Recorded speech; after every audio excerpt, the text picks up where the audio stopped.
Наближава един от най-значимите християнски празници – Великден. Тези празници винаги ги свързвам с семейството, мама и нейните вкусотии. Отварям нейното вълшебно тефтерче и хоп, великденски корабийки. Яйцата са първи, защото ще ги разбия с чаша и половина захар.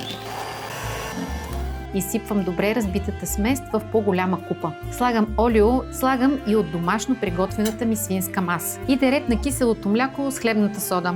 На върха на ножа е написала мама: разбърквам, хайде да правят компания и на другите продукти. Амонячна сода и малко ванилия.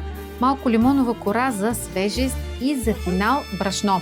Слагам по малко, бъркам и прибавям, включвам даже и миксера и продължавам да прибавям. Пригответе си около 1,2 кг брашно. Тестото вече е готово, трябва да е меко. Правя си топчици, повече играчка е, ама една корабийка, една хапка. Редя ги в голямата тава върху хартия за печене. Ако не ви се занимава толкова, може да ги направите и по-големи тези корабийки. Убедена съм, че ще се изядат без значение от размера и формата. Преди да ги сложа във фурната, ги мажа с яйце, върху него поръсвам захар на кристали. Ето така изглеждат преди да влязат на топло във фурната. Слагам първите да се охладят и зареждам следващата тавичка. Ще ползвам и любимата ми на Джейми Оливър. Няма нужда от хартия за печене, защото е с иновативно покритие против залепване.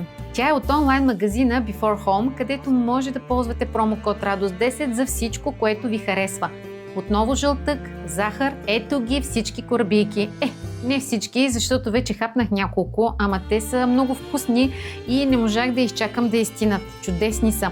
Понякога обикновените неща могат да донесат такова щастие и наслада. Така е при мен, защото поредната рецепта от тефтера на мама оживя. Хубав празник и хапвайте с радост и наслада!